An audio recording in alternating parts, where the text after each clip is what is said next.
Boa noite, né, a todos. Sejam todos bem-vindos. Nós estamos começando mais uma edição do Salve o Cinema. Nós somos a AGPAA, que é a Associação de Psicologia Analítica na Amazônia, e nós realizamos esse evento, o Salve o Cinema, uma vez por mês.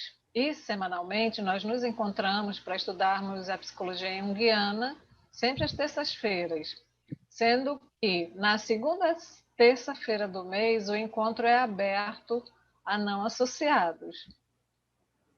O Salve o Cinema, esse evento, ele tem o apoio do Centro de Hermenêutica do Presente da UNI, da Universidade Federal de Rondônia, do Centro de Vivência em Psicologia, da DIDIO e do SESC. E esse evento vai ser gravado, ele também está sendo transmitido pelo nosso canal no YouTube. E o nosso convidado de hoje é o Madi Damião Júnior, que é psicólogo, analista junguiano, professor associado da Universidade Federal Fluminense, membro da SBPA, seção do Rio de Janeiro. E para apresentar o Madi, nós escolhemos uma música, pois é de costume nosso receber o nosso convidado dessa maneira, com uma música ou uma poesia, e nós escolhemos uma música que a Dani vai colocar agora.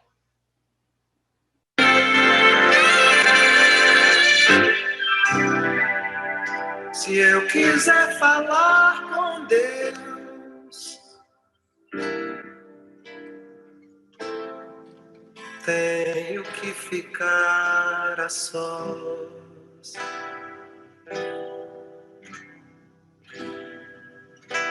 Tenho que apagar a luz. Tenho que calar a voz.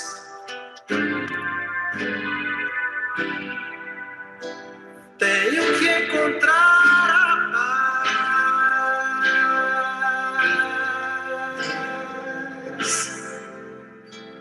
Tenho que folgar os nós dos sapatos, da gravata, dos desejos, dos receios. Tenho que esquecer a data. Tenho que perder a conta. Tenho que ter mãos vazias, ter a alma e o corpo nus.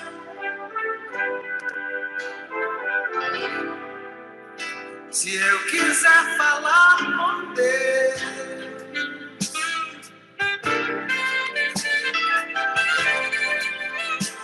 tenho que aceitar a dor.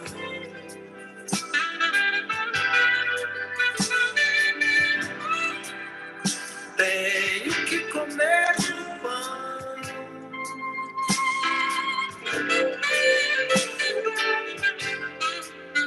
Que o diabo amassou.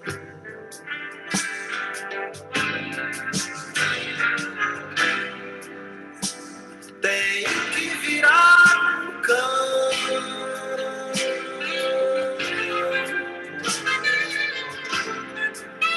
Tenho que lamber o chão dos palácios, dos castelos suntuosos do meu sonho. Tenho que me ver tristonho.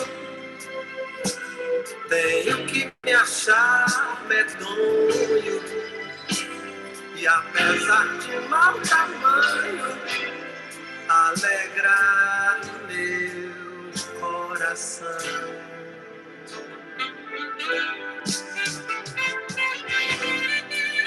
Se eu quiser falar com Deus,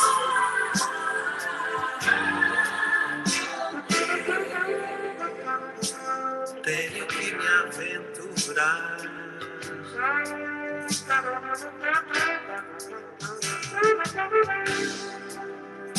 tenho que subir ao céu, aos céus, sem cordas pra segurar.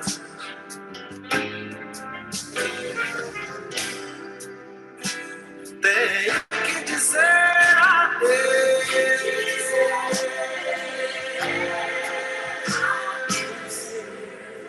dar as costas, caminhar decidido pela estrada que a vida vai dar.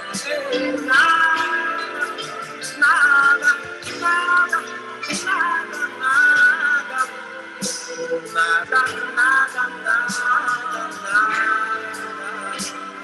nada, nada, nada, tudo que eu pensava encontrar.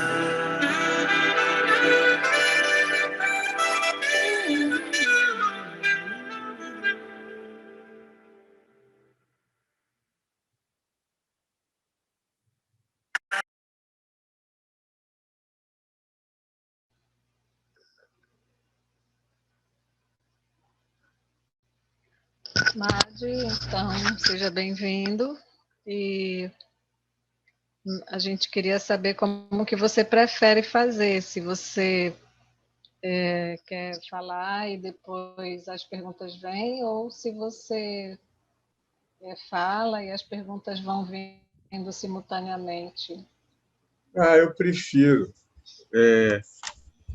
Se quiserem fazer pergunta ou fazer algum comentário, alguma intervenção, que faça durante a fala. Porque, na verdade, assim, essa fala é muito mais para provocar do que para informar, né? Não é uma aula isso aqui, nem um seminário. É um diálogo. Talvez, assim, acho que cada vez mais eu acho que é por aí que se transmite o conhecimento. É nessa relação, né? E aí a gente tem que aprender a dialogar. Enfim. Então, me parece que a ideia é essa. Porque a gente vai dialogar, na verdade, todos nós vamos dialogar com o filme, né? Onde São as Formigas Verdes. Que eu, assim, fui convidado, antes de mais nada, agradecer o convite da associação, né? A GPA, agradecer o convite da Elizabeth Cristofoletti e assim, e dizer que assim, eu não estou aqui porque sou professor da UF ou membro analista da SBPA, nem por causa dos meus títulos, né? Eu estou aqui por uma relação de afetividade, né? De amizade, que é a amizade que eu tenho com a Elizabeth, né? Que ela tem por mim. Eu acho que isso é o mais importante, né? Para que a gente possa assim compor alguma coisa que seja criativa, alguma coisa bacana, né? E que seja assim alegre para todos nós. Enfim. E aí pediu para falar sobre psicologia e religião. E eu escolhi esse filme porque tem uma temática bem contemporânea que, assim, de uma situação pela qual a gente está passando. E tem também uma temática que nós somos herdeiros, né, dessa forma de concepção da vida.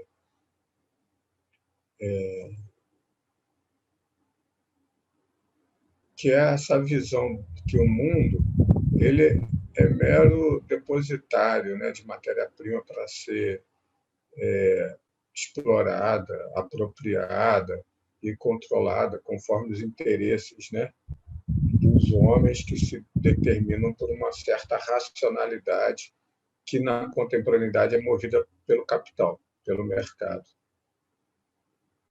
E aí justifica, né, todo tipo de destruição. Eu queria, até pensei de pegar a carta do chefe Seattle, mas todos devem conhecer, que é do manifesto, né? É o mais conhecido manifesto ecológico, né? Foi usado nos anos 70 como Manifesto Ecológico. Vocês podem procurar.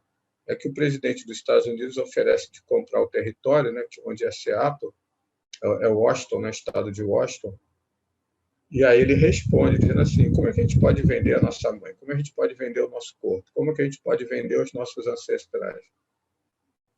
Então, isso marca, né, esse desencontro entre uma cultura que tem uma herança iluminista, metafísica iluminista, né, e que se funda em relações de poder, e uma outra forma de cultura, que se funda a partir de uma dimensão muito mais, por assim dizer, erótica com a vida.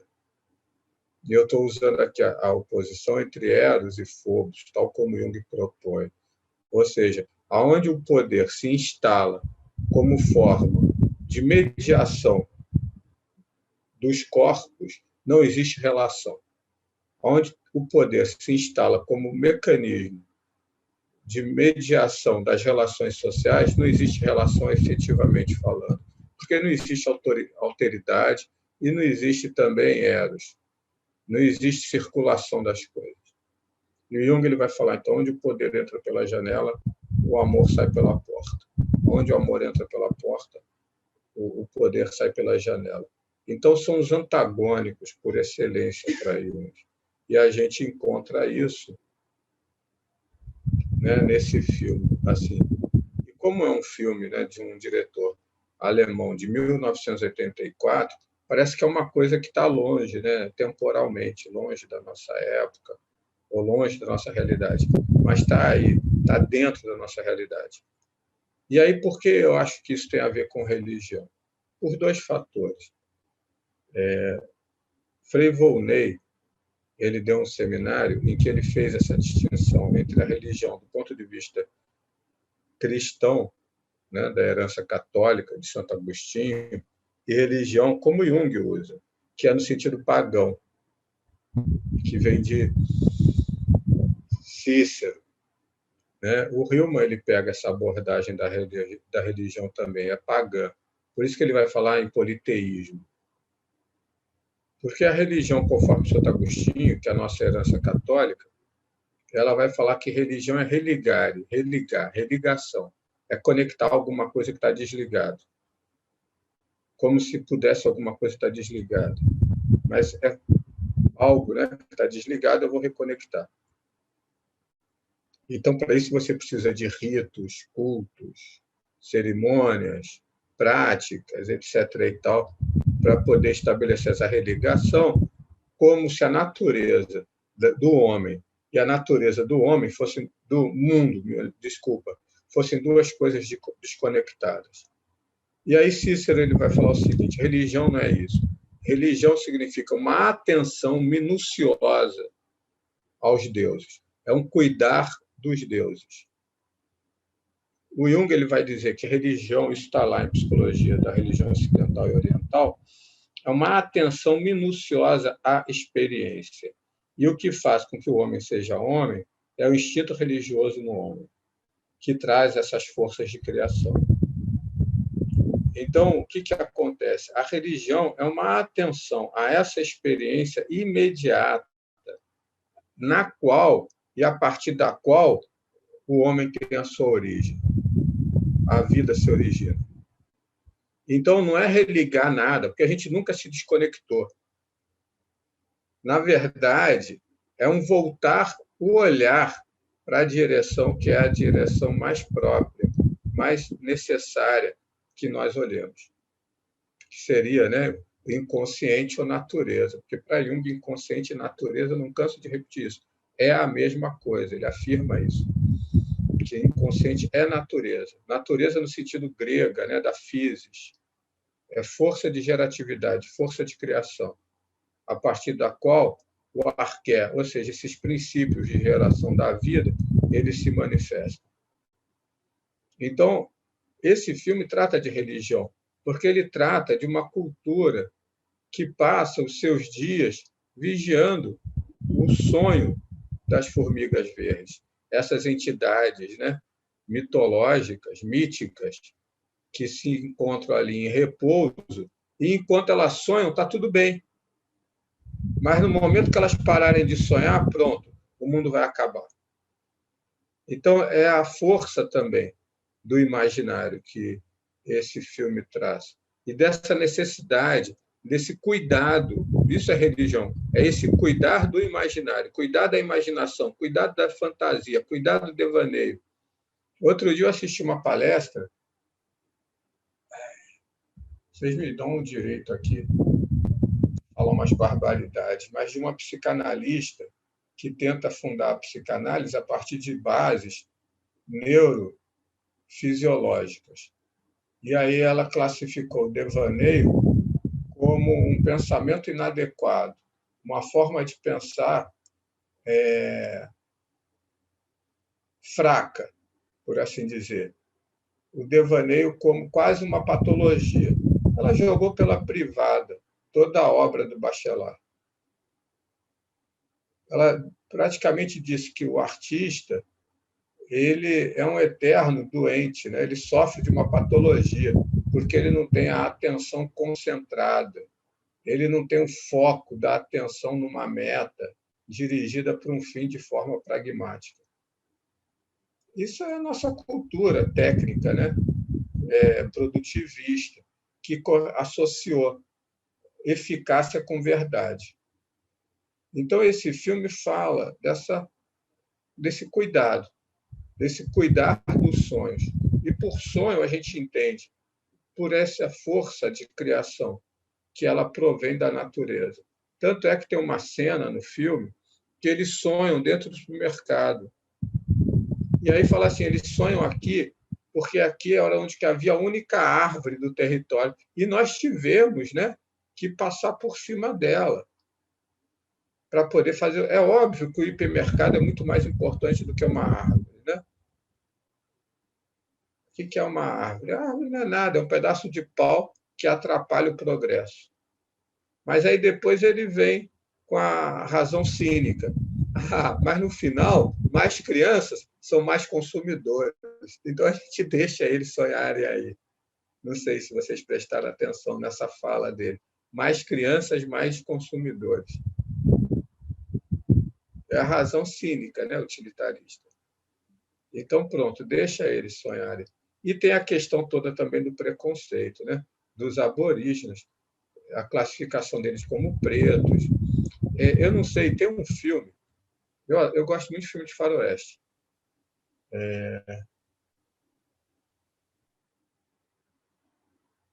que é Contratado para Matar, com Tom Selleck. Eu esqueci o nome original. É passado na Austrália. Que acontecia a mesma coisa que acontecia aqui na Patagônia. Tem um outro que é Contos de Arunachala, que é sobre os aborígenes que a Nayara colocou aí a carta. Que eles habitavam a Patagônia, e aí, quando os colonos ingleses chegaram, eles pagavam 50 centavos, seria equivalente a 50 centavos por cada indígena morto, para eles poderem criar ovelha para a produção de lã. Olha que bacana. E aí isso acontecia na Austrália também, não só com o extermínio dos cangurus, mas também dos aborígenes. Eles pagavam meio 50 centavos, vamos supor, por cada aborígena morto. Porque não era gente, são pretos, né, como eles dizem no filme, e vivem no estado de absoluta ignorância. Na verdade, o filme ele mostra um grande desencontro. Assim, como dois corpos celestes que deveriam ter se chocado e se fundido num só, eles acabam passando, né, longe um do outro, sem com que um afete o outro, a não ser, né, afetar de uma maneira assim destrutiva, disruptiva. É a mesma temática que vocês vão encontrar naquela série. A segunda temporada eu gostei muito, né, do Netflix, que é Marte, porque mostra como que as grandes corporações financeiras estão destruindo o planeta. Aí já dizia Hannah Arendt, né, lá na Condição Humana, O homem é muito engraçado, ele destrói a Terra, então ele fica sempre com uma fantasia de fugir da Terra. A humanidade quer largar a Terra, abandonar a Terra. Não é porque ele precisa de uma transcendência, né, de ir além, mas é porque está destruindo a Terra. E aí começa a querer, né, a construir devaneios, assim, fantasias mirabolantes, né, para poder escapar da Terra.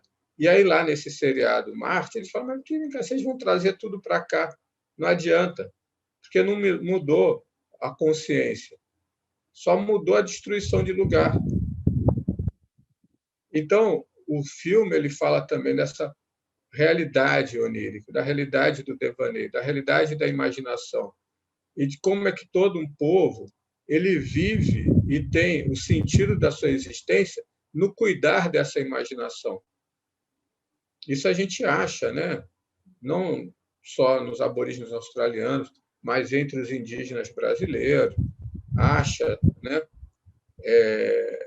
E tem um estudo sobre o uso dos sonhos, né? Tem diversos estudos sobre o uso dos sonhos entre as comunidades indígenas brasileiras e a importância que vai ter para a construção, inclusive, do sistema cerimonial deles. Enfim, o filme ele aborda tudo isso, né? Aborda essa diferença, então, entre aquilo que Jung ele vai chamar de imaginação verdadeira, né? Na alquimia ele vai chamar de vero imaginácio, que é quando ele fala a respeito da prática de meditação alquímica, que é esse cultivo da imaginação, e aí ele vai dizer o seguinte, que a vero imaginácio é a imaginação que dá forma à matéria, ela dá forma à realidade, é o que cria o mundo. Isso a gente pode identificar como a própria descrição da função transcendente e a fantasia. A fantasia é aquilo que evita com que nós entremos em contato com a experiência. A fantasia é onde nós habitamos. E aí a gente, né, pensa e vive como se nós fôssemos criadores. Criadores. Nós detemos, né, uma razão técnica, calculante, que dispõe o mundo como se fosse algo, né, passivo, desprovido de alma, desprovido de vida, como simplesmente commodity, para que a gente possa usar da maneira como a gente determina e como a gente acredita. E é interessante porque no próprio filme fala assim, vocês brancos estão loucos, são loucos, estão perdidos. Quando aquele jovem ele começa a entrar num devaneio sobre a questão da forma do universo, e aí ele fala assim, vocês nessa loucura, vocês vão destruir a vocês mesmos. Eu não vou ficar só na catástrofe. Oi. Fala. Pode ir comentando, perguntando durante a sua fala? Pode, Patrícia. Tudo bem? Tudo. Como que você viu aquela velhinha procurando o cachorro? Ela chega com essa missão para o rapaz lá, que é o dono, lá, o responsável pela Para aquele escavação. jovem, né, que é o jovenzinho que fica afetado, do geólogo. Isso, o geólogo. Né? E termina com a cena com ela. Pois é, e ele contando um sonho dele, né? Um sonho dele, né? Que tinha a ver com essa relação com a natureza, né? Porque no sonho dele lá era ele, ao fazer xixi, gerava um rio, né? Como que você via, assim, eu não entendi muito, assim, qual foi a relação da velhinha com o cachorro nessa busca, porque, assim, ele acaba colocando pessoas para entrar lá no túnel para buscar o cachorro, mas ninguém encontra o cachorro. Né?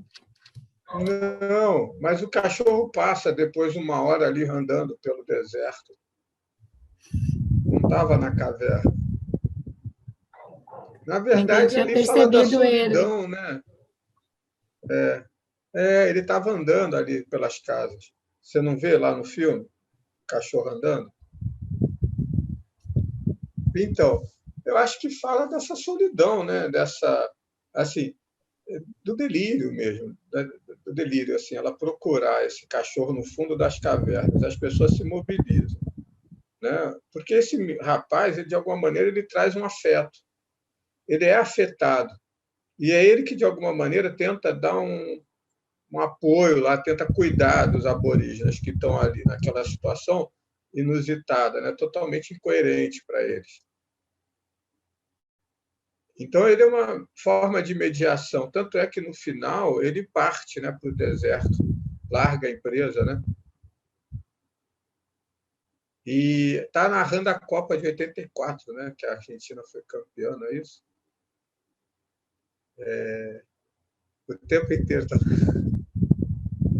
Parece que eu acho que o Brasil perdeu, né, no final aí, da Argentina, a Copa, né?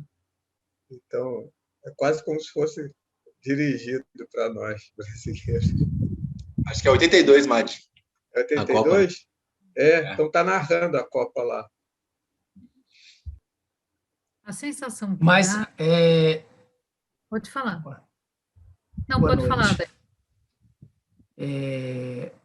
Essa coisa da Copa, ao mesmo tempo, eu lembrei, na verdade, nesse período, estava ocorrendo também a Guerra das Malvinas, né? E, de alguma forma, aquele contato ali, apesar de ser um filme alemão, então tem esse processo também colonizador para o lado de cá, né? E só para não fugir aí desse personagem, que eu acho, só que numa outra perspectiva, em certa medida, se a gente pensar que estamos na iminência de um grande desastre mundial, mas só ele, de certa forma, no filme é afetado, né? Quer dizer, o restante, os demais, o processo continua e a gente trazendo aqui para nós, de certa forma, a gente vê como é difícil afetar essa razão ocidental parece que não se encontra com outras lógicas, né? Como Mas a gente é afetado. Assim, nós, de alguma maneira, somos esse rapaz. Se a gente está aqui, não sei se está travando, está instável, está ruim a conexão da internet. Vocês estão me ouvindo? Estamos te ouvindo. Sim. Está vindo bem, o Mário. Está ruim aqui. Oi? Estamos te ouvindo. Tá, mas eu acho que, de alguma maneira, não é só o rapaz que é afetado, Adailton. A gente é afetado. Porque a função do mito, ou a função do filme, né, como uma narrativa mítica, é afetar a nós, de alguma maneira. É produzir uma mobilização em nós. E aí, eu acho que a gente está no lugar desses aborígenes também. Na medida em que nós tentamos olhar para onde sonham essas formigas verdes. A gente tenta olhar para essa dimensão do imaginário, né, e do sonhar como forma de sustentação da vida. E é assim, curioso, porque do ponto de vista técnico, calculante, o que acontece? A psicologia e aquilo que se propõe o Jung, né, com o processo de individuação, a psicologia dele,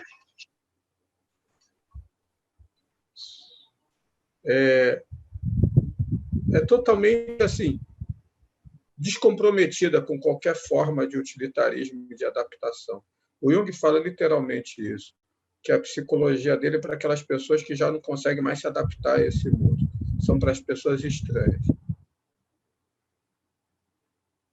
Então, assim, por um lado, aquela senhorinha que está lá sentada em frente à caverna esperando o cachorro, ela está num delírio.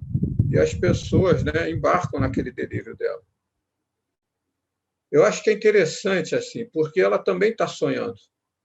E não desqualifica o sonho dela. Talvez até porque ela seja uma senhorinha branca, né, que fala alemão. E aí desqualificam o sonho dos aborígenes, porque são pretos. Mas é aquele rapaz que, de alguma maneira, cuida dela, que cuida dos aborígenes também. E ela está num sonho também, só que é um sonho que é uma fantasia, que é mais um delírio do que um processo de imaginação criativa. Porque ela está procurando o cachorro dela num lugar em que ele não está. E numa profunda solidão. A diferença maior, para mim, é a seguinte. E aí eu discordo do início da música do Gilberto Gil, que a gente não precisa ficar sozinho, nem deve ficar sozinho. Para encontrar a Deus, a gente tem que estar com o outro. Não existe essa transmissão. O próprio Jung diz, né, o processo de individuação ele se dá na relação com o outro. Deus não é uma entidade neoliberal que acredita na meritocracia e no individualismo. Então, para encontrar... essa prática religiosa é uma prática feita com o outro, no mundo. Então, a diferença é que aquela senhorinha está numa profunda solidão, isolada, abandonada, esquecida nela mesma. Enquanto os aborígenes eles têm ainda uma vida comunitária, eles partilham de algo. E aí a diferença, né, como o próprio Jung diz, a questão não é o que você diz, mas é para quem você diz. Então, se você partilha de algo junto com outras pessoas, isso se materializa, se torna real, é uma realidade psíquica. Eu acho que a diferença está aí, que aquela senhorinha está sozinha, na solidão, isolada. Ela está na angústia. Enquanto os aborígenes estão no devaneio, estão sonhando junto com as formigas. E aí tem a questão da destruição, porque o sistema, né, judiciário é corrompido, porque as empresas só estão interessadas em explorar. E aí a sociedade toda, né, e a cultura urbana, ela se funda dentro desse processo exploratório, que é a nossa herança cartesiana também. Res cogitas e res extensa, como sendo de duas naturezas distintas.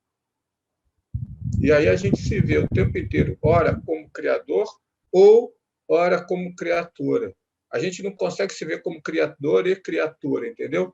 Numa relação de interação. A gente não consegue ver que aquilo que a gente chama de consciência emerge da natureza. E aí a gente destrói a natureza. Destruindo a natureza, a gente destrói nós próprios. É inevitável isso. Não precisa ser psicólogo. Eu me lembro, eu dei muita aula de psicologia comparada, gostava muito do Conrad Lorenz, Stephen Jay Gould, Rupert Sheldrake. Eram assim, autores que eu lia. E Eduardo Oswald Wilson, que era um entomologista. E aí uma coisa que eles dizem é o seguinte, a cultura ela emerge da natureza, porém, ela segue uma direção que vai contra a natureza. E é exatamente por isso que ela é fadada à finitude, à extinção. Só que a gente acha que não, né? Acha que é uma coisa assim. A gente pode lidar com a vida como se ela fosse algo objetificável. Então, como, né, diz, né, o poeta, a gente não deve andar como conquistadores, batendo o pé firme sobre a terra, e sim como amantes, de braços abertos, para acolher aquilo que chega a nós. Isso é um poema do Henri Corbin, que era um filósofo, num texto dele chamado Meditações à Beira do Lago. Posso fazer um comentário, Madi? Aproveitar o gancho? Pode? É Tito? Isso. Pode, claro. Não, queria falar sobre a relação da Terra, já que já está nesse tema, né? Será que, para a geografia, o Rogério Hansbert vai falar de desterritorialização, né? Que é o processo que exatamente as empresas fazem, né, com os aborígenes, tirando eles da Terra e sabe lá onde eles iriam morar, né?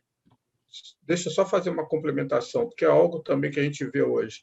Não só as empresas, as igrejas neopentecostais, porque vocês veem lá o pastor também fazendo essa desterritorialização, né? Isso. O próprio Rogério também fala que desterritorialização pode ser deslocamento, né? Deslocar uma cultura, um povo para outro lugar, né?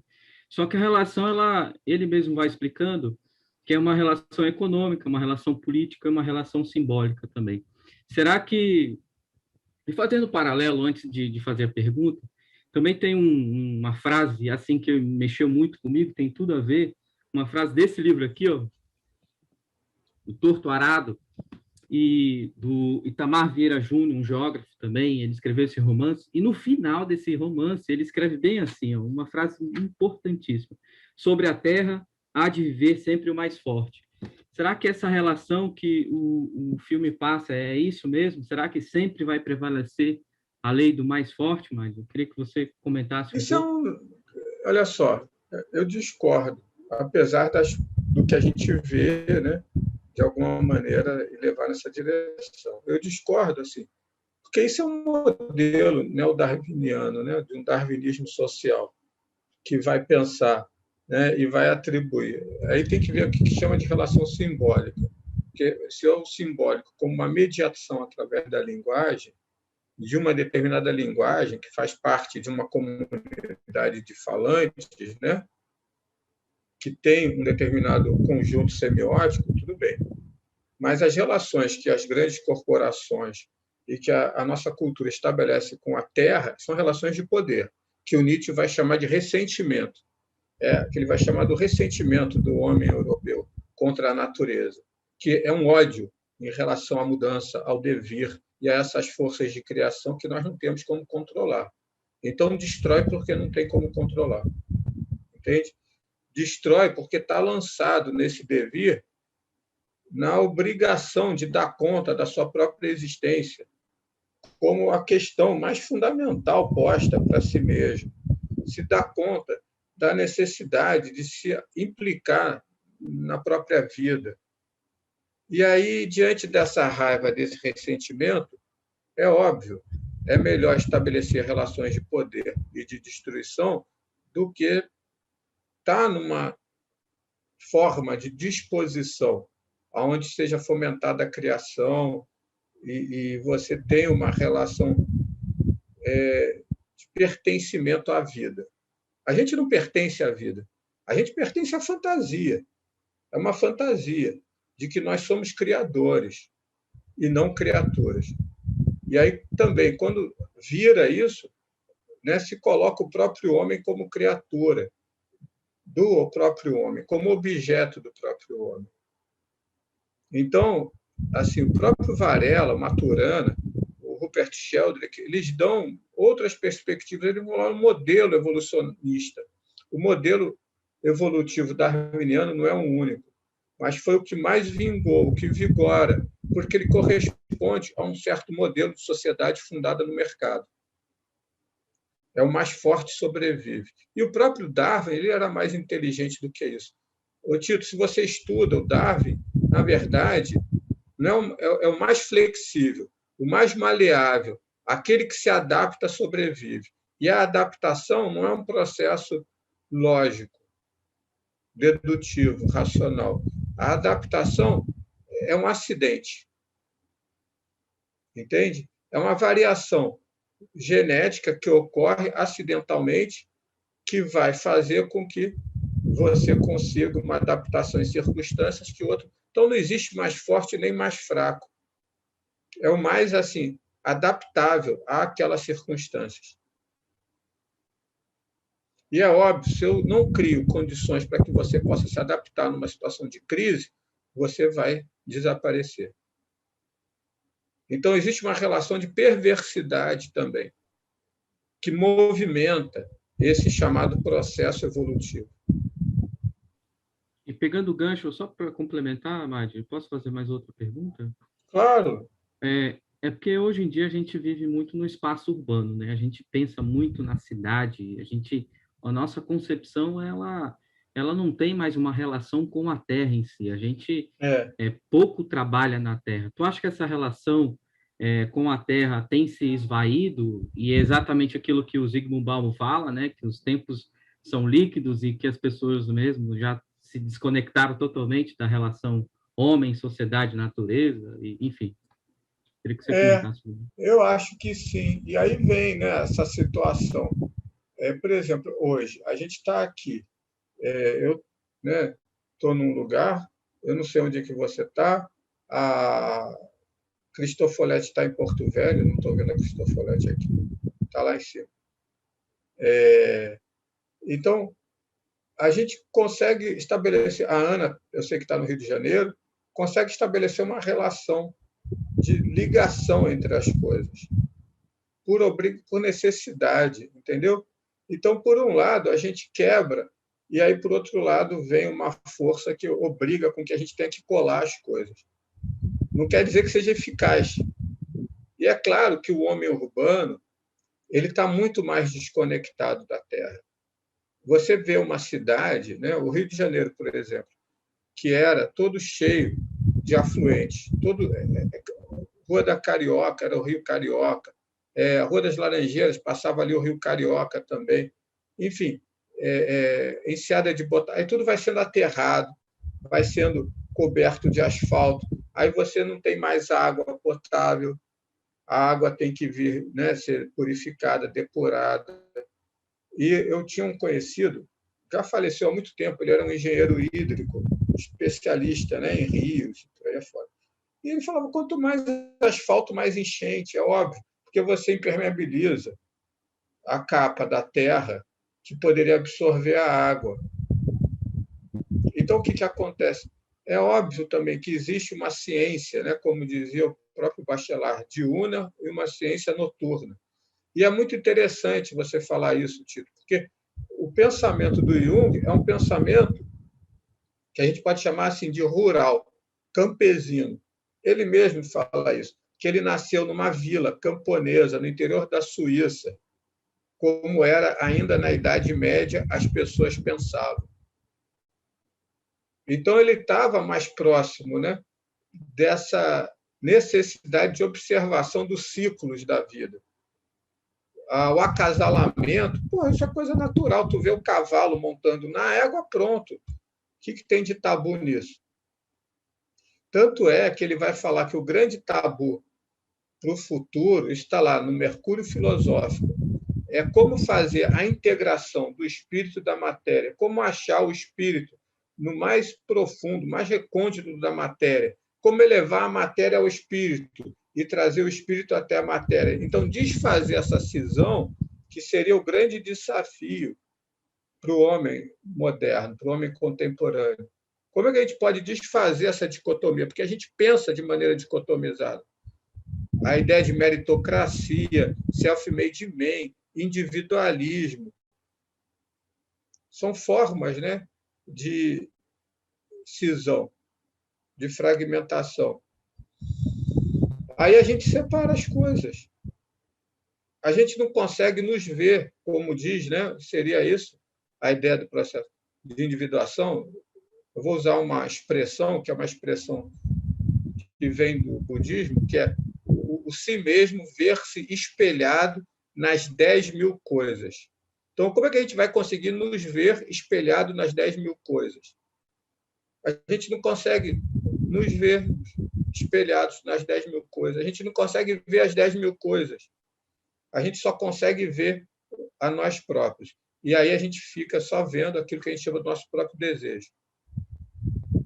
E o desejo é a coisa mais solipsista, individualista e objetificante do outro que possa ter. Então, onde tem desejo, também não tem relação. E por isso eles recusam dinheiro, recusam, sei lá, parque de diversão, porque não tem desejo.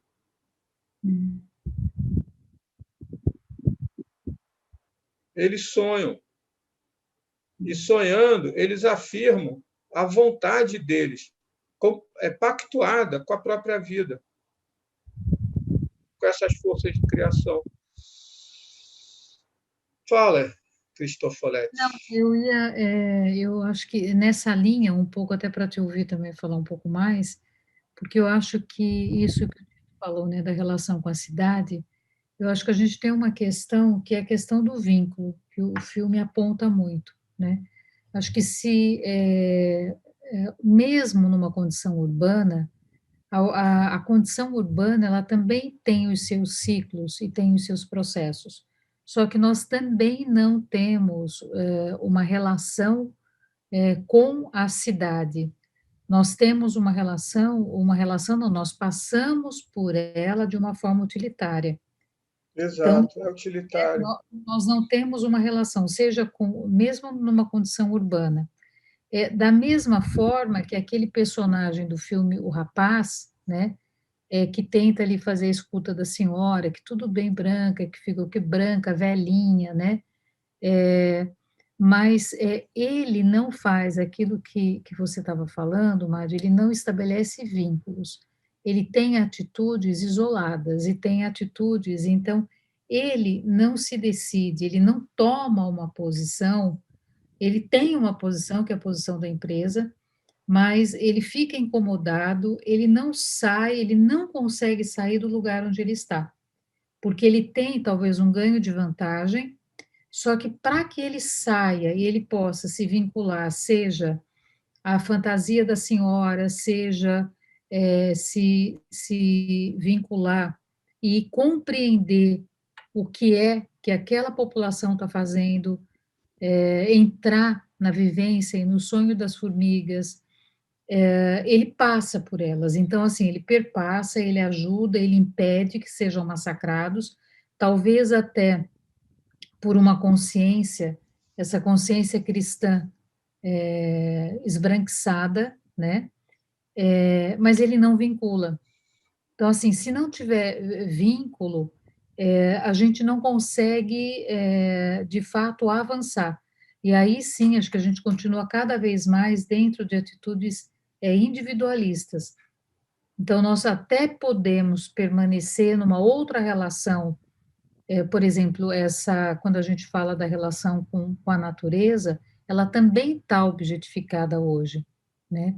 Ela também está, rapidamente, ela está virando uma mercadoria, e se não tomar cuidado, né, a gente começa enfim, a gente alimenta isso. E aí, duas outras coisas que eu queria também colocar aí para te ouvir, mas me dá a sensação de muitas distrações, daquela senhora do cachorro também ser uma distração.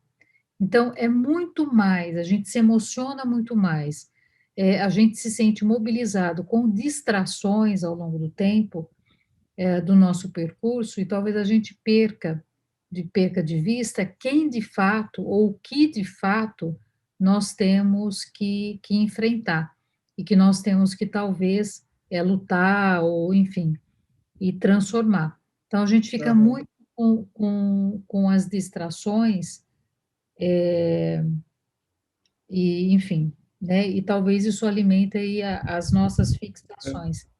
Eu queria saber o que você pensa, Eu Mário, de acho o seguinte, que aquele rapaz, no final, ele sai, né? Ele larga ali a empresa e vai para o deserto. Ele passa naquele homem Uhum.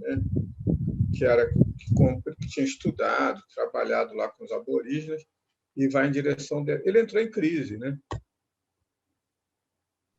Então produziu uma ruptura nele. De alguma maneira, ele não está tão contaminado assim por aquele modelo da empresa. Ele O sonho está também. comprometido. Oi? Desculpa, não, só o sonho também, né? Ele é o único que não tem a lancheira e cobra isso dele. Exato, é o único que não tem a lancheira. Ele É o conta único do sonho. formigueiro dele, né? Que não tem lancheira. E ele, bem ou mal, ele conversa com a velhinha lá doida e conversa com os aborígenes. Ele ainda tenta um diálogo, tenta uma conversa, né? E aí entra em crise. Na crise, ele parte para o meio do deserto. Sabe-se lá o que aconteceu com ele, né? Se ele não se tornou igual aquele outro rapaz, a gente não sabe. Mas, assim, então tem, de alguma maneira, um efeito que é produzido sobre ele. Aonde que vai levar, a gente não sabe, mas tem um efeito. E me parece é porque ele tem uma disponibilidade afetiva, de alguma forma, para olhar para aquela outra experiência, para aquele outro lado, né, da experiência. Agora, a gente distração, a gente fica muito fixado em distração, né? apesar do que, assim, se for pensar, eles tentam seduzir a coisa do que eles oferecem dinheiro, oferece, sei lá o quê, uma opção de coisa para os aborígenes, mas eles só vão querer o avião, no final das contas, porque, na verdade, o avião era uma grande formiga verde, né? Que tinha asas, que eles poderiam voar. E aí, no final do tempo, né, eles estavam lá e decolam naquela no devaneio daquele outro rapaz que pilotava avião, eles resolvem decolar em direção ao leste, que é para onde as formigas haviam partido, que é a terra dos sonhos. Enfim. Agora, a gente vive, assim, a gente se distrai, né, continuamente assim também, e acaba não se ocupando de determinadas coisas que seriam fundamentais, né? Não só lá no filme, né? Hoje mesmo eu fiquei refletindo do rapaz que fez 18 cirurgias para poder ficar a cara de um cantor lá do tal do BTS, um coreano. Aí gastou 18 cirurgias para ficar parecendo. Para mim, isso é muito esquizofrênico. As nossas distrações são esquizofrênicas, assim, nesse sentido. Porque o cara querer ser um outro que não ele, e aí fazer. E vai lá o médico e faz a cirurgia, porque o cara está interessado em ganhar dinheiro, um está interessado em ganhar dinheiro e o outro está preso numa fantasia lá delirante dele de como é que ele acha que deveria ser para poder se sentir feliz. Que para ele ser, ele não pode ser igual a ele tem que ser igual ao outro. Isso é esquizofrenia. E ali, o que a gente vê é que nem a velhinha, nem os aborígenes estão distraídos, eles estão atentos, na espera. Eles estão com uma atenção plena em alguma coisa que está ali por vir, mesmo que não venha, ou que já veio e tenha passado.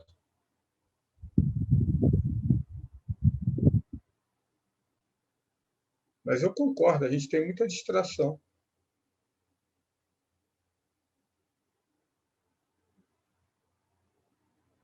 E o Paulo, ele não está aí, mas o Paulo falou uma coisa interessante. Porque ele tinha dito, né, conversando com ele, que ficou impressionado daquele último ancião, que era o guardião das músicas, né, e dos ritos daquela etnia, e todos tinham sido massacrados, né? E aí as pessoas chamavam ele de mudo, porque ninguém entendia a língua dele. Então, olha que coisa, sente de solidão, né? Estado de solidão tremendo e, ao mesmo tempo, de ignorância, né? Se aquilo que você fala não tem ouvinte, né? Não consegue ser decodificado, então significa que a pessoa não tem voz, né? E a gente não precisa ser o último da espécie. Não precisa ser o último da espécie para não ter, né, quem ouça. Assim, de muitas formas também, a cultura, a sociedade, torna as pessoas mudas, né? Principalmente aquelas pessoas que são estranhas ou marginais assim, em relação a um determinado status quo. E hoje a gente vê isso, né? De certa maneira, as comunidades indígenas, vocês veem também em comunidades, assim, comunidades, né? No interior, no Rio de Janeiro mesmo, né? As pessoas, assim, elas não têm voz, não têm representatividade, por mais representação que tenha na Câmara, no Senado, no Congresso, não importa, mas continua sem voz. Tem, assim, 40 milhões de brasileiros, praticamente, que não têm voz, são mudos. E aí, essas comunidades que são mais... que estão em situação de maior risco, né? Risco mesmo, em termos assim, de existência, né? Elas, então, são totalmente desprovidas de voz, são mudos. E aí essa mudez ela é produzida com bomba de gás lacrimogêneo, com bala de borracha, com bala de verdade, de chumbo, né, de ferro. Ela é produzida por todo um sistema de desqualificação e desapropriação da própria fala que essas pessoas vêm sofrendo. Então, isso tudo é muito emblemático também. Acho que também, assim, não é eles que são mudos, né? O foco. A gente é surdo. A gente não sentido de civilização. Mas aí, como a gente está olhando de cá, a gente não, fulano é mudo. Não tem nada, não tem voz, é mudo. Eu acho, eu ficaria com uma provocação, né? O que faz, né? O que provoca uma não escuta ou uma não nova escuta do outro, né? Do outro e de si mesmo. Quer dizer, eu não me ouço, eu não me reconheço, mas o quão é difícil também reconhecer o outro, principalmente quando esse outro ele não é tão adaptado. Ele não está adaptado dentro dessa forma de funcionamento que prevalece.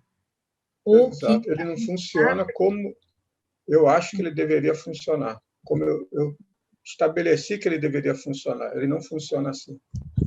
Então, eu não ouço. E aí eu acho que a gente passa pela relação, né, de a função que o status, que o poder tem. Então, às vezes também, nós alimentamos essa mudez porque estar ao lado ou somar vozes para que aquela mudez ela se transforme implica em também entrar, é mais do que ter uma empatia, mas implica em reconhecer um papel junto dessa condição e dessa situação. E isso automaticamente nos coloca na mesma condição da dificuldade de ser ouvido. Então, eu acho que o que faz com que nós alimentemos essa sensação de mudez, né? Que não é uma sensação, é um fato, né? Muito mais que uma sensação. Posso pegar o gancho dessa fala, do lugar de fala, né? Aproveitando o que a Cristofoletti falou, é porque ontem foi o dia, né, Quem da está falando? comunidade. Só para eu saber. O Tito. O Tito. Ah, tá. É porque minha conexão está muito ruim. Então, deixa eu repetir. Não, eu queria aproveitar o gancho, né, do lugar de fala, da questão do ser mudo, de não entender, porque a comunidade LGBTQI+, eles lutam muito, né, por um espaço, né, uma representatividade, e isso é muito real, né, claramente uma questão política também. A gente não escutar o outro é uma questão política. Porque, veja, existe um embate muito forte, principalmente nos dias atuais, e no Brasil, esse radicalismo que é de a comunidade LGBTQI+, vai destruir a família que Deus montou e etc. E toda a desconstrução argumentativa que se faz, né, para derrubar uma fala, uma luta política, uma representatividade. Será que o Brasil ainda precisa aprender muito a escutar o outro, Madi? Queria que você comentasse isso também, né? Ô, Tito, eu acho que, primeiro, isso não é uma questão brasileira somente, né? Com certeza. Porque tudo bem que o Itaú seja banco brasileiro, mas aí junto do Itaú, por exemplo, você tem Santander, que é espanhol. Você tem a Shell, né? Ou seja, essas macrocorporações, elas não são mais definidas por um determinado território, né? Elas são globais, elas estão aí no mundo inteiro.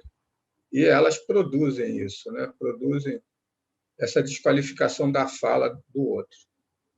Então, assim, a gente vê isso também, né? Nos bombardeios que Israel faz sobre os palestinos. são as posições norte-americanas, né, e a interferência norte-americana na América Latina e no resto do mundo. Agora, eu acho que a gente que tem, assim, eu gosto muito do Krishnamurti, ele fala uma coisa assim: enquanto a gente não reconhecer que nós somos responsáveis pela guerra do Vietnã, a guerra não vai acabar. É necessário ter uma mudança de estado da consciência, que tem que ser coletiva, mas a gente tem que ver que isso faz parte de nós, porque nós estamos nisso. Nós estamos, né? Se há, por exemplo, um racismo estrutural, nós estamos dentro dessa dinâmica estruturante. Nós somos moldados por isso. Então, a gente tem que começar em nós, assumindo assim: eu não escuto o outro. Então, eu tenho que me vigiar continuamente, partindo do pressuposto de que eu não escuto o outro. Porque é esse o meu pressuposto psíquico, por assim dizer, que modelou a minha forma de olhar para as coisas, que é baseado num princípio de exclusão. Diferente, mas tem uma coisa que eu acho muito bonita, quando o indígena está falando. Aí ele fala da comunidade, eu falei: meus parentes. A gente não tem relação de parentesco, nem de parentalidade com nada. Então, a gente não consegue ouvir o outro por isso, porque nós não temos relação com o outro. Então, tem que começar em nós, assim. É a gente acordar todo dia e começar assim: olha, eu sou racista, eu sou surdo, eu sou... É fazer não uma meia-culpa, né? É sair com látego, se martir, não adianta. Mas a gente reconhecer que isso está em nós e começar, assim, a partir daí, que é o que está mais próximo de nós. É óbvio que isso, a médio, longo prazo, não vai... Eu não sei se não vai. Eu acredito naquilo que o Rupert Sheldrake ele falava, né, da ressonância mórfica. É a história. Largaram os macaquinhos numa ilha e deram para eles batata, minto, tinha um arquipélago, né? Os macacos de uma mesma espécie espalhados por diversas ilhas sem comunicação. Aí ensinaram, né? Chegaram lá os cientistas, a eles comerem batata salgando na água do mar. Passado um tempo, eles foram ver que todo aquele grupo, mesmo isolados, né, nas ilhas mais diversas, eles estavam comendo batata salgada com água com mar. Então, é algo como uma espécie de inconsciente coletivo, um nos mundos. Ele vai chamar de ressonância mórfica. Alguma coisa repercute. A questão não é se repercute ou não, porque repercute. É se isso tem tempo, ou vai ter tempo, para que a gente não se destrua, né, a nós mesmos. Se a gente vai ter tempo assim. E nem sei se é para ter tempo também para que as coisas não se destruam. Mas o fato é que tem. E aí, eu vou contar uma outra coisa. Diz na tradição racídica que tem 33 sábios, né? Esse é um número simbólico, que sustentam o universo com a sua meditação. E que, se não fossem esses 33 sábios, é tanto caos, desordem e maldade no mundo que ele já teria se esfacelado. Eu acho que, quando está falando desses 36 sábios, está falando de nós, a gente que está aqui, refletindo a partir dessa experiência, sobre essas experiências. Somos nós que estamos refletindo, somos nós que estamos tentando mudar a nossa consciência de alguma maneira. Então, esses sábios não são 33 homens, né, de barba comprida, cabelo branco, né, vestindo manto, não. Somos nós. Somos nós que nos dedicamos a uma atenção minuciosa a esses deuses. Então, eu acho que é uma questão nossa, porque nós é que estamos falando disso, mas não é só nossa, entendeu? É uma questão de um modo de concepção do que seja o humano, do qual nós somos herdeiros. Que, por exemplo, no candomblé tem, né, aquela história de que sem folha não tem Deus, sem folha não tem orixá. E em Porto Velho tem na catedral, não sei se eles passaram a tinta por cima, tem uma Nossa Senhora, a que acende, a Elizabeth Cristofoletti tirou foto disso, que acende aos céus, que ela é indígena. E aí tem uma cruz que lembra muito assim, e lá tem o ayahuasca. Então é uma Nossa Senhora numa igreja católica que é indígena e que tem uma aparência ali, aquele ambiente no qual ela está, que é um ambiente de ayahuasca. Então isso tudo está em nós. E que eu não sei por quê, por conta de que acidente que não foi apagada da parede. Aí, a primeira vez que eu estive lá com a Cristofoletti, eu fiquei chocado, assim, achei fantástico aquilo. Então, assim, o problema é que a gente não tem consciência também daquilo que está se passando conosco, né? E do quanto que essa cisão, ela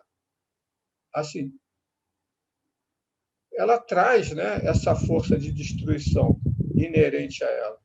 Mas tem que começar com nós, com certeza. Mas não é só uma condição brasileira, entende? Acho que é de pressupostos culturais. E que tem muito a ver com toda uma concepção de mundo eurocêntrica, né? E anglofônica também. O Jung, eu vou fechar com uma provocação, porque já vai dar 10 horas. Aí depois vocês podem falar à vontade, eu vou ficar calado. Ele dizia assim para os suíços: não tentem imitar os indianos, porque vocês não têm os mesmos pressupostos que os indianos têm. Os pressupostos culturais do europeu é diferente. Imitar, uma coisa é você querer imitar ou achar que pode se tornar igual, ou ser semelhante, ou estabelecer uma relação de parentalidade onde não tem. A outra coisa é você ir para a Índia, mora lá há muito tempo, se deixa capturar por aquela cultura e aí se transforma. Isso é legítimo. Então, aí eu comecei a parafrasear Jung, né? Já que ele diz isso, né? Eu também posso dizer o que eu quero. É o seguinte, então a gente não deve querer imitar o suíço. Nós não somos europeus. Brasil, eu tenho um amigo que foi meu supervisor no pós-doutorado, ele é indiano, Diri Pilondo. Eu fiz o pós-doutorado em Ciência das Religiões com ele. Ele fala assim: o Brasil não é nem Ocidente, a Índia não é Ocidente, a África não é Ocidente.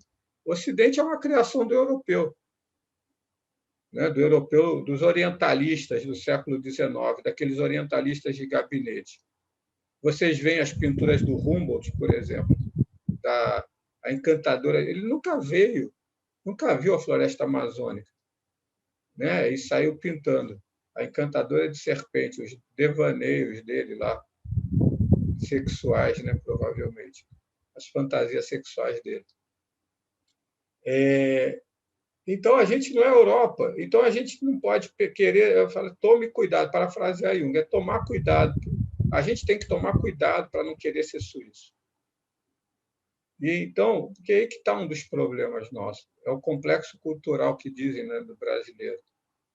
Que a gente... Todo mundo quer ter passaporte europeu, todo mundo quer, né, ser americano, ir para os Estados Unidos. Aí eles criam uma porcaria de situação aqui.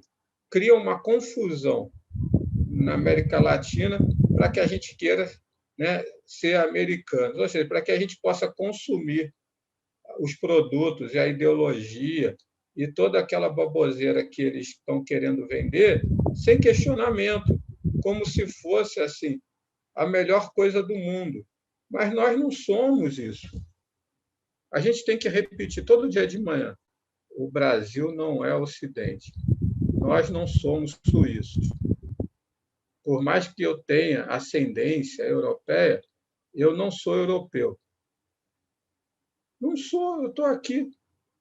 Eu posso até ir morar em Portugal, ir morar na Itália, mas a minha raiz está onde? Ela é proveniente de onde?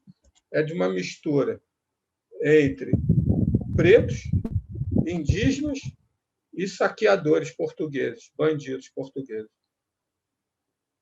Essa é a minha raiz. E aí o que acontece? A gente fica sonhando, né, em ser europeus. Eu quero ser suíço. Né? Todo mundo é junguiano, Jung não era suíço, então um modelo, né, junguiano é que nós sejamos brancos, de olhos azuis e cabelos loiros. É sério, cara. Aí, no semestre passado, eu organizei uma disciplina lá na UF, que foi o pensamento, epistemologia decolonial e psicologia clínica. Para falar de psicologia, de filosofia africana, né? Filosofia africana e falar de questões, né, contemporâneas. E foi uma pessoa indígena e foram outras pessoas. Abriu com um amigo meu, que é lá de Angola, de Ruambo, falando sobre filosofia africana. Ele é professor de filosofia. E ele fala assim, a história da filosofia na África ela foi apagada pela Europa. Ele começou falando assim. É verdade. Não haveria Platão nem Aristóteles se não tivesse passado por Averroes, Avicena, Ibn Arabi, ou seja, são os filósofos árabes do norte da África, africanos, que transmitiram a cultura grega para a Europa na Idade Média, aonde foi preservada o pensamento grego, foi na África. E aí ele encerrou de uma maneira bem bacana, que ele falou da relação entre os governos autoritários e a proibição do pensamento. Com o nacionalismo e o autoritarismo que surgiu após as independências dos estados africanos, muitos, em nome dessa questão de independência e de autonomia, proibiram também a propagação e a difusão de uma forma de pensamento filosófico que questionasse essa situação em relação às coisas. Enfim, o Inácio Valentim, eu vou fazer propaganda, ele vai estar numa mesa redonda com a Elizabeth Cristofoletti e o Nilson, sobre ética. Ética, modos de uso. Modos de uso. A mesa vai chamar Ética, modos de uso. No dia 7 de agosto, às 10 da manhã, horário Brasília, 9 da manhã, horário São Paulo. E 5 da tarde, horário Ruambo. Acho que é 4 horas, não. É 3 horas da tarde lá em Ruambo. 9 da manhã, Porto Velho, 10 da manhã, Brasília, São Paulo, Rio, 3 da tarde... Em Ruambo. Em Ruambo. Porque ele vai falar direto lá de Angola, de Ruambo. Só que a coordenação da mesa é do MAD, não é minha, não. É o MAD que vai coordenar a mesa. É os dois que estão coordenando. E aí vai ser sobre ética. E, assim, eu tenho vontade, depois de fazer outras mesas, inclusive, para trazer 2 livros que eu acho bem importantes. Um que é do Neumann, Psicologia Profunda em Nova Ética, e o outro é a questão alemã e o nazismo, do Karl Jaspers, que é aquele psiquiatra também, que ele faz um... Enfim, eu acho que vale a pena assim, a gente fazer uma discussão sobre temas, né, relativos à questão da ética. E a ideia é começar com esse, né?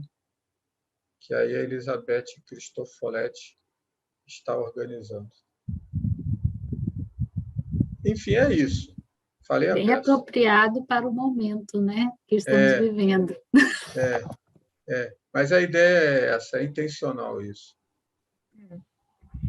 Em Madi, teve uma, para mim, do filme, a cena mais, assim, emocionante, vamos dizer, né? Porque, assim, o filme ele é meio, né, parado, aquela cena deserta, aquela sem nenhuma vegetação. Para mim, eu comecei a assistir o filme numa cena assim, muito triste assim também. É o Outback, aquilo é o Outback, é o deserto australiano.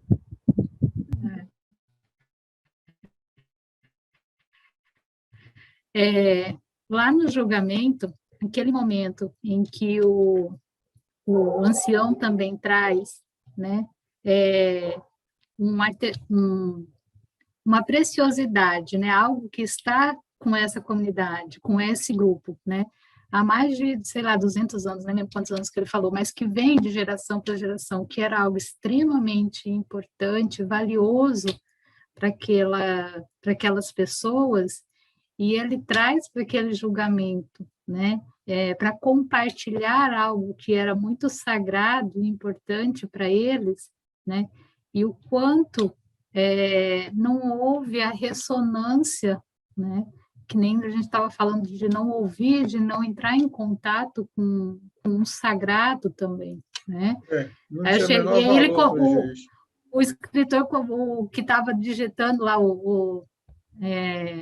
escrevendo lá, ele pergunta, eu coloco o quê? E aí o juiz fala, né? Alguma coisa de madeira, né? Então, ele nem sabia o que era. Então, assim, o quanto essa coisa também da questão, né, do mistério, né, daquilo que não está vendo, daquilo que não está visível, mas do que existe neste campo do sagrado, nesse campo dessa relação, né, que não foi alcançado. Então, acho que tem essa questão, né, dessa generosidade dessa comunidade de compartilhar algo que era extremamente importante, sagrado para eles. Era a prova deles pertencerem àquela terra, era a prova, porque estava enterrado lá 200 anos. E que para o juiz não tinha valor nenhum. Na verdade, para aquelas pessoas. E aí depois passa a cena, né, do não sei quem é que estava lá revoltado, porque o jovem geólogo, porque a empresa comprou o juiz. Que aí ele começa a falar acordo, né, acordo judicial. Ou seja, o juiz foi comprado. Então, assim, na verdade, o Ocidente, a cultura ocidental, é formada de assassinos, né?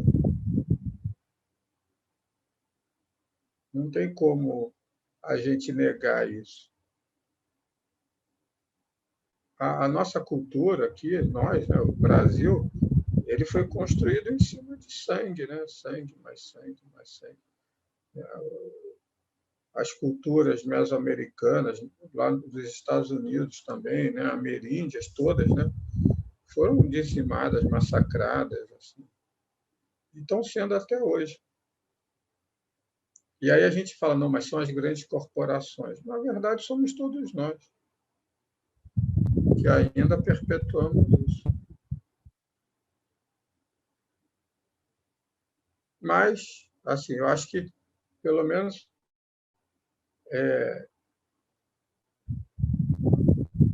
não sei se é possível mudar alguma coisa, não sei se é possível mudar esse destino, né?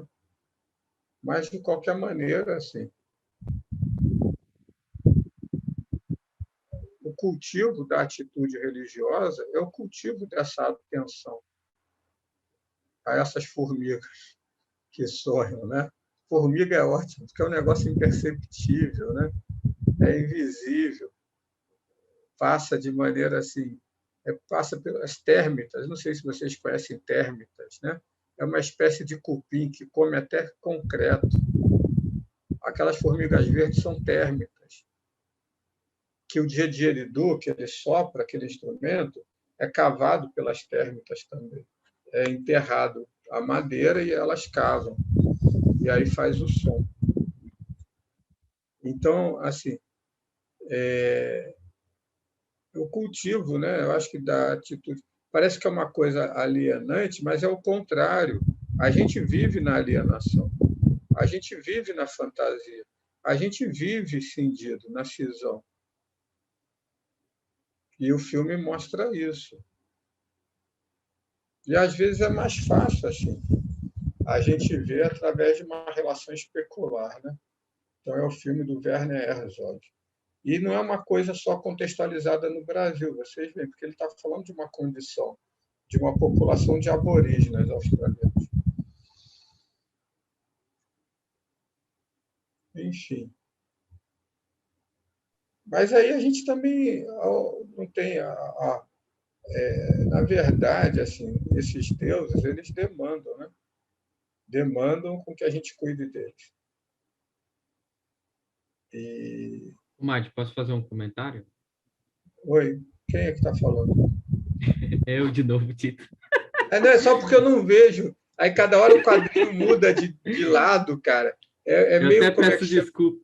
Não, é meio como um jogo de memória isso aqui. Não, eu queria Tito, mas não tem que se desculpar, não tem que se desculpar, não, né? Porque a ideia desse espaço é para a gente poder falar, porque normalmente a gente vai nos lugares e ouve, depois fica quieto e volta para casa, a gente está desaprendendo a conversar, né? Então, a ideia do salve é a possibilidade da gente conversar, né? E não mediado por alguém, mas de conversa mesmo. Pegando um gancho... Não, é que eu ouvi uma frase muito importante, assim, que ficou para mim, de um jornalista. Ele falou, a gente tem que voltar o social das redes sociais. Acho que é bem muito isso. Eu só queria fazer um comentário. Eu gosto muito de livros, assim, eu acho que todo mundo aqui gosta, né? Mas eu tenho um apreço muito legal por livros jornalísticos. E eu encontrei esse livro aqui, O Fascismo à Brasileira. Fascismo à Brasileira. Ele fala como o integralismo, até o Bolsonaro. Assim, eu queria só fazer um comentário de uma indicação, e o Mádio também falou da Hannah Arendt. Eu acho que para entender assim, o que é totalitarismo, a coisa toda, tem essa outra referência aqui, ó. Ela assim, é uma das bases, assim, para quem é professor de geografia, tem basicamente o pré-requisito, principalmente para cursinho, né? Eu já fui professor de cursinho, então eu tinha que sempre... só queria fazer esses comentários mesmo, mas... Não, tá ótimo. Eu sou um cara que eu faço pergunta aberta quando eu estou assistindo aula. Se não perguntar, como é que a gente vai aprender alguma coisa?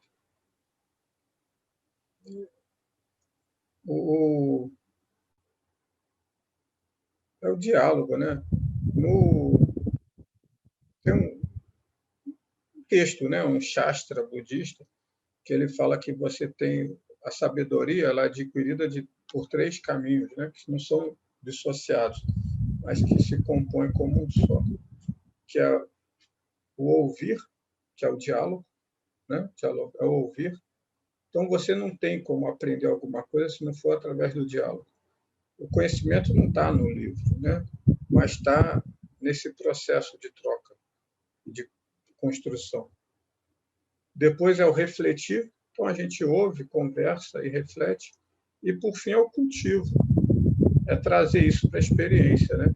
Articular isso com a experiência. Então, a gente tem que conversar, a gente tem que perguntar.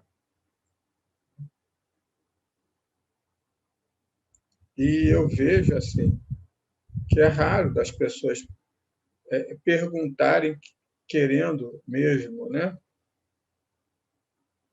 serem afetadas por aquilo que vai ser respondido. É raro. E aí confunde esse tipo de... o conhecimento, né, como formação, confundem com informação. É a história do social, da rede. Acha que a questão é fazer rede, mas não é estabelecer trocas. E a rede é um sistema de trocas, né? Horizontalizado. A lógica capitalista de mercado nos atravessa, né, Maria? Então, a gente se percebe isso, tem que se libertar, dentro do que for possível, mas se libertar. Não, e aí é onde eu acho que a criatividade, ela pode e ela faz toda a diferença, porque nós podemos, quer dizer, usar essa mesma rede que que distancia e que deixa de criar, né, relações sociais para aproximações, né?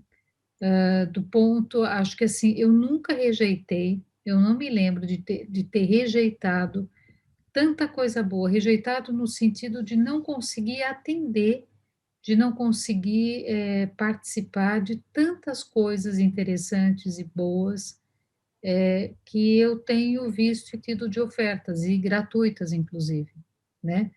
Quer dizer, gratuito significa que as pessoas estão trabalhando e oferecendo e disponibilizando um tempo, um desejo, o seu conhecimento, o seu sentimento, para compartilhar com outras pessoas. Então, assim, acho que nunca a gente teve tanta possibilidade de oferta, de tanta coisa bacana, Isso é bom, né? interessante. E isso é da rede, então depende de como a gente se relaciona, quer dizer, quantos afetos, quantos amigos que não foram, que a gente não teve a chance de estar muito mais junto, e de uma forma muito mais intensa e visceral pela rede, agora nesse período da pandemia, né? E estando completamente distante. Então, acho que depende muito da criatividade e depende do sentido que a vida tem, do sentido que a gente dá para a vida, para a nossa existência. Eu acho que essa razão, a razão pela qual nós nos levantamos, nós nos dispomos a fazer coisas, nós enfrentamos dificuldades, a nossa capacidade de resiliência, de lidar com situações às vezes não tão confortáveis, mas é isso que nos mantém, é isso que nos levanta e que acho que a nossa criatividade ela é a razão pela qual a gente está aqui, né? A razão pela qual, seja lá o que for a vida, né? A razão pela qual nós nos envolvemos, a gente faz jus a ela, né? Isso nos mobiliza. Então, acho que isso faz diferença, acho que as coisas estão aí, né? O sentido das coisas, ele vai depender da razão que nós damos para elas, é a história do sentido e do significado, né? Depende. Nós somos os donos do nosso destino. Nós somos os donos, os senhores, e eu falo nós porque eu penso que isso é uma ação coletiva. Nós somos, nós somos, ninguém mais é, não tem nenhuma rede que diz, nós podemos ainda ter um exercício de liberdade.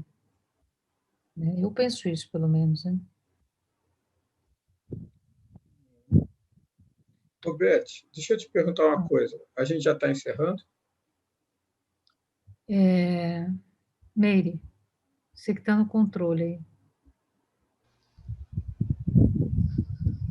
Na verdade, nós já passamos um pouquinho do tempo, mas pode continuar. Eu vou te mandar o link problema. de uma música no YouTube. Pronto, já que vocês abriram com uma música, aí agora eu vou colocar uma música para vocês. Tá, você mesmo vai pôr aí, compartilhar? Não, eu passei para você pelo chat aqui. Tá, então, peraí. Para você colocar aí. Peraí. Deixa eu só colocar ela aí aqui. Aí a gente fecha com a música também. Uma música para a gente, pelo menos, não sair daqui deprimido, né? Cortar os pulsos, essas coisas. Cortar os pulsos dos outros, né? Não nossa. A gente tem que cortar os pulsos dos outros. Não, nossa resistência é nos manter vivo e firme, lutando. É claro. Essa é a nossa resistência. É aí, uma música. Conseguiu? Consegui. Vocês querem fechar? E quer fechar? E aí eu boto a música e depois, quando terminar a música, todo mundo dá tchau e vai embora. Mas eu quero falar uma coisa antes de pessoal caminhar para o fechamento. Eu acho que uma das coisas, né, que nós falamos aqui bastante, que o Madi trouxe, né, é essa questão das relações, né, e como, né, a vida é isso, né, acho que uma das coisas que a vida A vida são as relações que a gente estabelece, os nossos sonhos, o que o Davi, né, o Davi Copenhal Yanomami fala, que nós, né, os não indígenas, os brancos, os peles de macaxeira, a gente sonha muito, mas a gente só consegue sonhar conosco. Nós não conseguimos sonhar coletivamente, né? Então, acho que as relações, elas têm uma função super importante, né? Acho que a gente não consegue sentar num chão do supermercado, a gente simboliza tanto, mas se não tiver a árvore, a gente deprime, né? A gente não consegue transcender a isso e sentar num chão horroroso do supermercado, mas sonhar com os filhos que vêm, e os filhos só vêm se eles forem sonhados, né? Então, se não for sonhado, não vem. E eu acredito muito nisso, né? Acho que quem tem amigos nunca está sozinho na vida, nunca está sozinho, né? Então, eu quero agradecer muito, né, a presença do Madi aqui. Eu sei que essa hora, né, já era para estar no 30º sonho, mas ele está aqui firme, forte, né? Então, te agradecer, Madi, a disponibilidade, né? Eu que agradeço, né? Presente. Agradeço, assim. Agradecer o fato, né, da gente nunca desistir, né? Porque assim é muito fácil a gente desistir das amizades, a gente desistir dos amigos, né? Porque ainda mais nesses tempos, né, que tudo passa assim tão fácil, tão rápido, né? Então o povo vai substituindo, né? Mas É, eu sou do tempo que a gente fazia ligação para conversar, que o telefone funcionava para fazer ligação, né? E não para mandar mensagem. Então, né, hoje você liga para alguém, a pessoa desliga e manda uma mensagem. Você me ligou? Eu falei, liguei, né? Aí falou assim, mas o que você quer? Eu falei, ligar para você. Falou, então tá bom, então liga, né? As pessoas tomam um susto quando o telefone toca, enfim, mas, né, da época de que a gente telefona, né? O telefone é para falar. Mas é isso, da minha parte, muito obrigada. Neire, né, que está fechando. A associação agradece ao MAD, agradece de coração, e informando também que no mês que vem, em julho, nós vamos ter o Salvinho. E aí, quando for em agosto, nós voltamos com o Salve, o cinema, nesse formato. E muita gratidão, Madi, Tem que aproveitar, né, por sua Meire? Explicar o que é o disponibilidade. salvinho. Explica o que é o salvinho. Não vai, Beth. É porque o Explica salvinho, aí o Salvinho. o salvinho, ele é para as crianças, pode ser criança pequena, criança grande. E aí o nosso salvinho vai ser muito legal, né? Ele vai ser um horário um pouco mais cedo, para as crianças, e todo mundo pode participar. A gente vai ser uma surpresa, né? Não vamos contar toda a história, mas a gente vai ser onde a gente não vai rodar um filme, a gente vai rodar uma história, né? Os filmes, eles podem ser narrados também. Então, a gente vai ter uma contação de histórias, de uma história muito bacana, e aí o Salvinho vai se desenrolar a partir daí. Então, vai ser um momento muito legal, que todo mundo está convidado, e as crianças, e a ideia é a gente ficar com um monte de janelinha aqui com criança, com gente adulto, mas a gente poder aproximar as crianças também de outras coisas nessa modalidade. Então, a gente está muito contente com o nosso primeiro salvinho, agora em julho. Então, quem quiser e a gente não tiver o contato, manda o e-mail aqui para a gente no chat, e a gente daí, que a gente está fechando o horário ainda, mas já está ficando bom, né, Meire?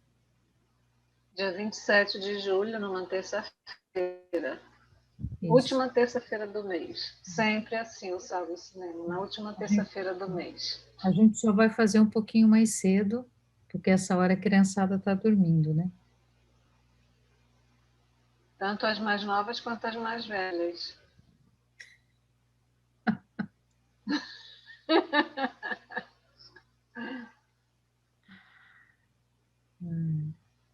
Podemos E ir? é isso, Madi, muito grata. Obrigado a todos aí. Vai colocar a música? Vou. Bom, Menina, amanhã de manhã, quando a gente acordar, quero te dizer que a felicidade vai desabar sobre os homens, a gente vai não sai desesperado. desabar sobre os homens. Na hora ninguém escapa, debaixo da cama ninguém se esconde, a felicidade vai desabar sobre os homens, vai desabar sobre os homens, vai desabar sobre os homens. Menina, ela mete medo, menina, ela fecha a roda, menina, não tem saída, de cima, de banda ou de lado. Menina, olhe pra frente, ô menina, todo cuidado, não queira dormir no ponto, segura o jogo, atenção de manhã. Menina, amanhã de manhã, quando a gente acordar, quero te dizer que a felicidade vai desabar sobre os homens, vai desabar sobre os homens, vai desabar sobre os homens. Na hora ninguém escapa, debaixo da cama ninguém se esconde, a felicidade vai desabar sobre os homens, vai desabar sobre os homens, vai desabar sobre os homens. Menina, ela mete medo, menina, ela fecha a roda, menina, não tem saída, de cima, de banda ou de lado. Menina, olhe pra frente, ô menina, todo cuidado, não queira dormir no ponto, segura o jogo, atenção de manhã. Menina, felicidade é cheia de praça, cheia de traça, cheia de lata, cheia de graça. Menina, felicidade é cheia de pano, é cheia de peno, é cheia de sino, é cheia de sono. Menina, felicidade é cheia de ano, é cheia de eno, é cheia de hino, é cheia de ono. Menina, felicidade é cheia de an, é cheia de en, é cheia de in, é cheia de on. Menina, felicidade é cheia de a, é cheia de e, é cheia de i, é cheia de o, é cheia de a, é cheia de é cheia de i, é cheia de o, é cheia de a, é cheia de é cheia de i, é cheia de o, é cheia de a, é cheia de é cheia de i, é cheia de o, é cheia de a, é cheia de é cheia de i, é cheia de o, é cheia de a, é cheia de é cheia de i, é cheia de Tchau, é cheia de é cheia tchau. de Tchau, tchau.